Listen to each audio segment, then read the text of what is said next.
Against Middlesbrough, it was just defend, defend, defend, pass around the back. The other game against Portsmouth, complete opposite. Some people were saying, oh, the foot's gone off the gas. They should have pushed on, got more goals, not passing forward.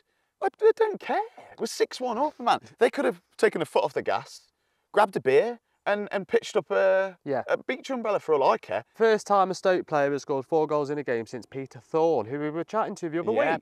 Cannon, you've been brought in out the rain, my mate. You are now less rusty. Yes. You've had a fresh paint job and you are firing. Hello and welcome back to another episode of Stoke Fan TV after an absolute walloping of Pompey on Wednesday night. That's why there was no show on Wednesday. That's why we're doing it on a Friday again. As usual, it's myself and Sam, and we're going to be discussing the Pompey thrashing, and also maybe we'll talk about the loss to Borough. It's been a bit of a week of two halves. But before that, Sam's got something really important to tell you. Yes, so make sure you hit the pause button, click like on the video and hit the subscribe button down there because it means a lot to our channel and it gets the views up. Exactly. I couldn't put it any better myself, mate.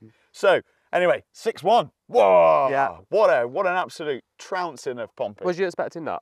No, well, of course not. No, neither. I did tell you, I said we'd win though. Yeah, you did. Yeah. And what a performance. Well, it's officially Chicho time at the Bet365, isn't it? Yeah. And not only that, but we've got a striker who's not scored 1 goal, but he scored 4 goals. Unbelievable. Yeah, and another striker who scored a goal as well. So and should have scored 2. That's 2 strikers, ladies and gentlemen, 2 strikers at Stoke City that have scored a goal. More than 1 goal. Excellent. It's positive days. Very. Isn't it? Well, we say Last that. night was, let's see if it can continue. Well, this is the thing. It's been a week of 2 halves for Chicho, hasn't it? And he's come out and he said there's been a lot going on in the time that he's been there. Has he been there like 15 days, something like that? There's a lot of things that have happened. There's a lot of tactical changes. So can we try and dissect maybe what changed? How we went from losing quite dismally 2-0 to Middlesbrough away to absolutely thumping Pompey? Well, there was a lot of negativity about the Borough game, wasn't there, before the game? Yes, there was. And a lot of fans didn't go, I noticed, to the Pompey game. It was quite empty. Well, they missed out, really, because it was a completely different ball game. What do you think were the big differences between, obviously, the Borough game and the Pompey game? Mentality. Right. Because against Middlesbrough, it was just defend, defend, defend, pass around the back, no real intent going forward. The other game against Portsmouth, complete opposite. Now, you'll notice we haven't got our laptop with us today to show you some stats because it's somehow still sunny in England. The summer hasn't quite gone, so we thought we'd come outside. But hence why there's no laptop, so we can't bring you those statistics. But I will flash up a stat. Yeah. Because the key difference, I think, can be almost summarised in this one image, and that is the key positions of the players, the Stoke players, between the Borough game and the Pompey game. And it's quite different. Yes. Because in the one stat, you can see that all the players are basically in our own half, and in the next one, we're quite obviously not. Yeah. Now, another thing. People have been talking about the fact that we kind of played with 2 strikers in the last game against Pompey. Do you think that made a difference? I think they worked very well together, Cannon and Gallagher. Yeah. And it was great, the partnership that they had linking up and that, it was brilliant, wasn't it? Because you thought they played 4-4-2, but I don't think they played 4-4-2. Looking at their average positions, I think they set up differently in this particular game. There were some obvious changes to the lineup, and one of those was Gallagher in the number 10 kind of role. But what is really interesting, looking at the average position of Cannon, is throughout the game, he's actually sat deeper than both Gallagher and Kumas. Do you think that's the role he's going to play? Is he going to be the kind of striker that sits a little bit deeper and tries to link? I think he waits for the opportunity to get forward more than the other 2. To be honest, and he got in some really good positions against Portsmouth. Well, he's no longer rusty, and bloomin' heck, he can Yeah. use both feet, can't he just? Brilliant. And So, them goals were excellent. And Gallagher's goal as well. That was a quality goal. And Yeah. the man's goal. well, you know what? It was excellent. There was a bit of negativity I noticed, and I heard via a certain radio station in Stoke, BBC Radio Stoke, there was a lot of negativity after about 60 minutes. But you think the similar thing to them, don't you? I'm not going to go into it as negative, but it was a little bit disappointing on a fan's perspective. After we go 6-1 up, when we could have been 7-1 up, we could have kept going and get more goals. But I completely understand why we didn't, and I think it's fair enough that we managed to get a very good result regardless. I think we want to hear from fans what you think of this, because it was, it got to 60 minutes and, some people, not everybody, but some people were saying, oh, the foot's gone off the gas, they should have pushed on, got more goals, not passing forward. I don't care. It was 6-1 up, man. They could have taken a foot off the gas, grabbed a beer, brought in the deck chair, and pitched up a beach umbrella for all I care. They absolutely demolished Pompey up to that point. Yeah. I think they played really well all the way through. And yes, okay, we didn't go on and score 2 or 3 more. We'd have scored 10 if we'd have kept going. But the thing was, the way we were playing, now you mentioned to me before, didn't you? Well, I don't want to put words in your mouth, but you mentioned it would have been nice to see him go on and carry on with that mentality. I didn't think they played any worse, though. No, they kept it. They were well organised as a team, passing it around, keeping the possession, not giving Portsmouth many opportunities until the last 5 minutes when Portsmouth did look a little bit more threatening. But yeah, I know what you're saying. We played a lot of the game in that kind of mid-block, I want to say, and there was a lovely high press early on, especially in that first half. And that's where a couple of the goals came from. There was a mistake for the Portsmouth goal by the defence. Yeah, there was a mistake for the Portsmouth goal. And it went to 1-1, and I was like, here we go again. Yeah, everyone, I think, was starting to think. But the difference was that they kept going, and they had that kind of belief. The response was excellent. I noticed a big change as well between the Borough game and the Pompey game, where our back line was. Now, if you can bear to cast your mind back to the god-awful performance against Borough, we were so deep. Literally in our own box. Mate, he had them dug in deeper than the Viet Cong. Seriously, like they were literally like all the way back, dug in, hardly venturing forward. Wilmot at right back, what did you reckon to that? I like that. Yeah. Well, I say I like him at right back. I prefer him at right back to centre back. I think it made a bit of a difference. But what was telling in the Pompey game was you could see Gibson saying, come on, let's go, let's go. And you could see Chicho going, come on, push forward. That back line, once they go up, if they're defending high, the midfield have to shift up. And the whole team shifts up. It was a completely different back line because we had Ender Stevens on left back as well. It was a more experienced back line. It was more experienced and more attacking, I'd say. Would you? Yeah. What do you make to Rose at centre back? I thought he played well. Solid. I've got to give him a shout out. Wilmot almost scored another worldie. He did on his left foot. Yeah, side.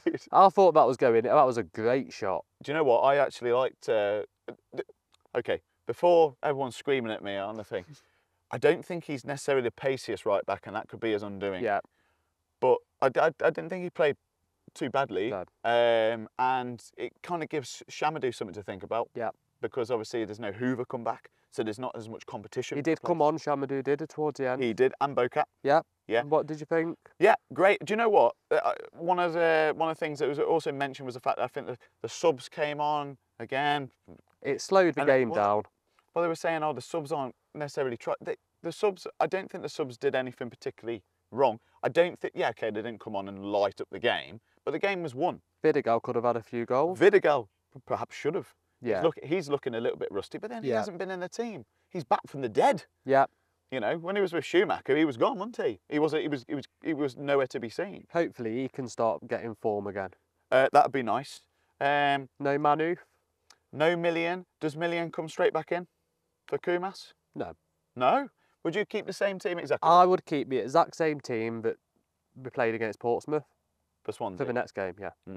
So, yeah, so one not so great result against Middlesbrough, one absolutely outrageous result against Pompey.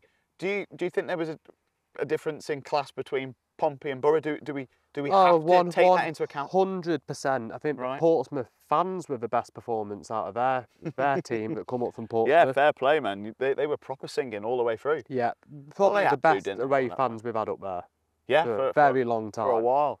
But you know, when you're 6-1 down, what else you got to do? Got a few beers. They were having a carry on. good time, and it'd been a long journey home. They were in a bit of banter with the South Stand. The South Stand were in excellent voice on Wednesday night, as usual. A lot of singing coming from that end, and they kept the stadium rocking. Yeah. But yeah, I think there is a class, and it has to be mentioned that there is a difference between Pompey and Borough. And Borough played very well. We did. They completely nullified us. Don't get me wrong, we were poor. We went out too defensive. We were poor. Yeah. But they kind of beat us at our own game. What do you make then to playing out from the back? The passing it around, the possession.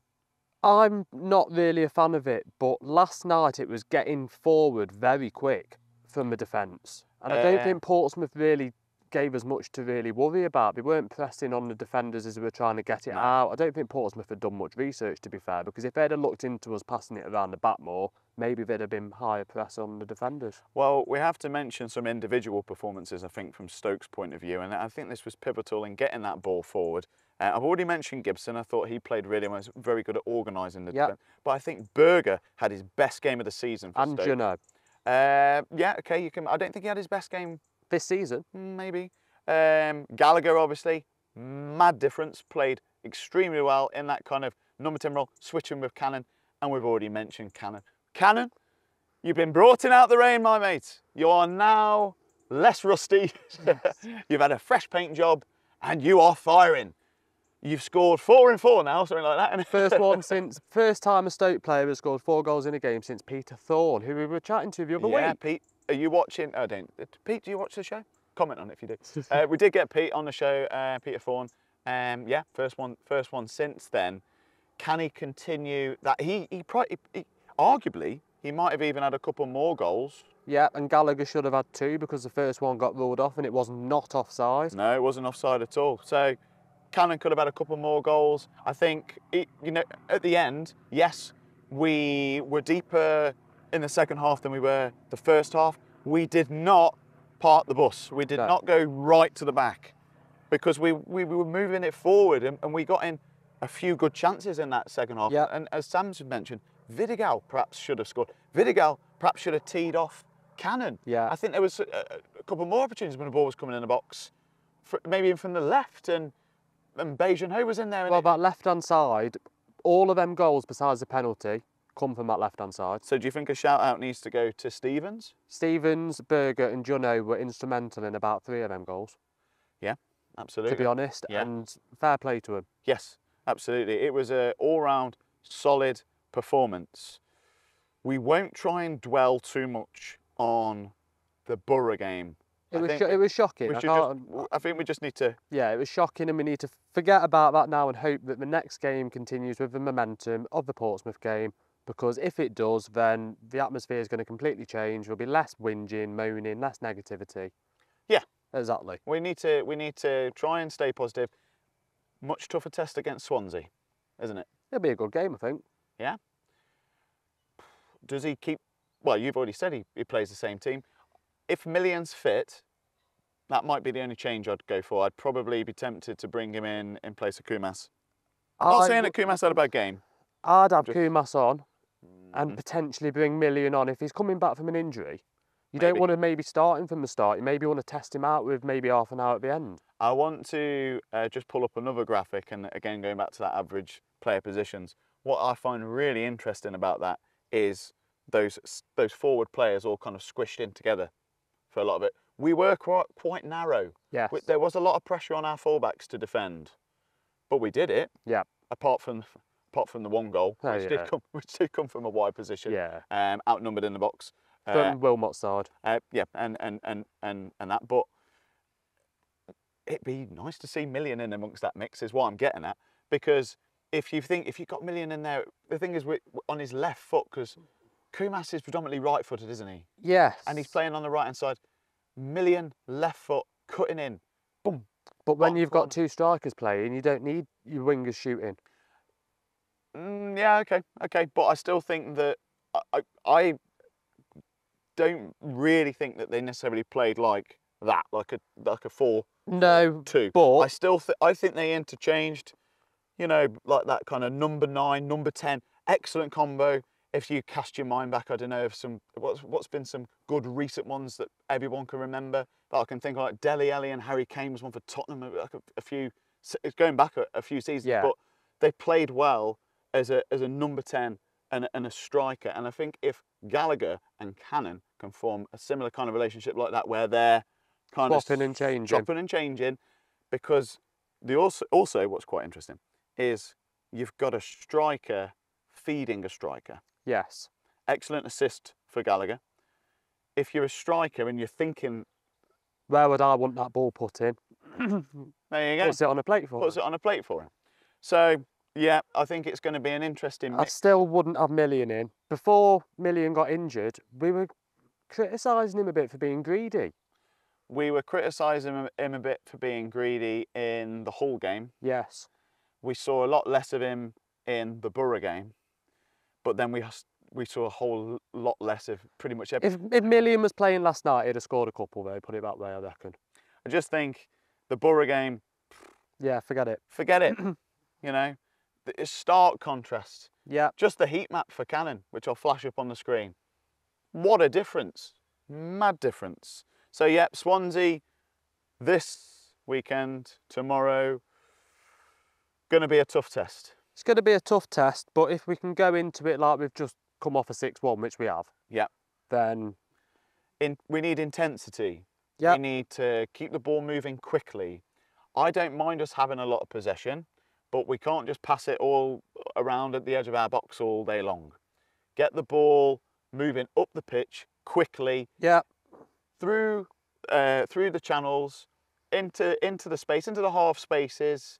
Gallagher moseying on around there. Yeah. You know, in between the central midfield and the central defence, picking up the ball. Cannon firing left, right and centre. We might see a few of the other lads come on at the Swansea game, like Secco. Do you know what? There's still one area of the pitch that I'm still not 100% sure about, is our central midfield. Yeah. I think Moran had a good game. Great game. And I think, as I said to you, Berger had his best game this season. I still think it's a mistake that Baker is at Blackburn. I think, especially now, he would fit in extremely well into that central midfield area. But that's just me. Yeah. And we've got what we've got, so. And we've got what we've got.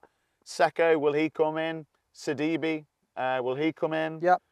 Thompson came on. Yep.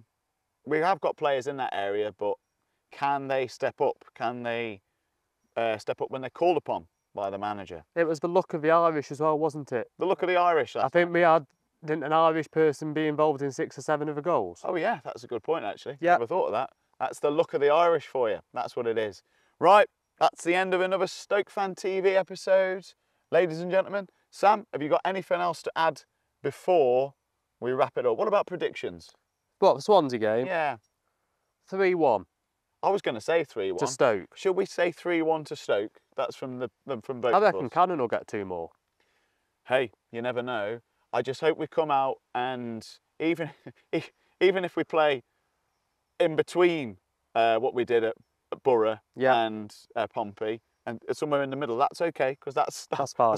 That's halfway up the pitch at least. Yeah. You know, but I'm hoping for a high press. I'm hoping to win the ball back and get that turnover high up the pitch. Yeah. I'm hoping for fast football.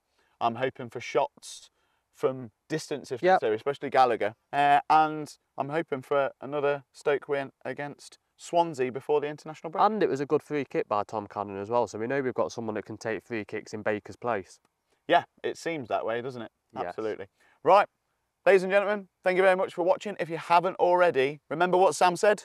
Yeah, make sure you click the subscribe and like button at the bottom of the video. There you go. And we will see you after we beat Swansea. Yeah. It'll be international break and we won't know what to talk about. Thanks for watching and we'll see you again soon.